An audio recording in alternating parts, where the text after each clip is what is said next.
الكلاب رفقاء البشر الأوفياء، لديها تاريخ طويل يمتد لآلاف السنين. تعود أصولها إلى ذئاب البرية التي استأنسها الإنسان القديم لتصبح جزءا من حياته اليومية. اليوم نجد الكلاب في مختلف أنحاء العالم تلعب أدوارا متعددة كحيوانات أليفة وكلاب عمل وكلاب إنقاذ. تتميز الكلاب بذكائها ووفائها، مما يجعلها شركاء مثاليين للإنسان في كثير من المجالات.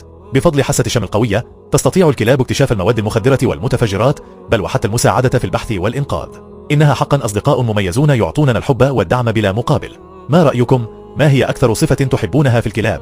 اتركوا إجاباتكم في التعليقات، ولا تنسوا الاشتراك في القناة وتفعيل الجرس ليصلك كل جديد. شكرا لمتابعتكم.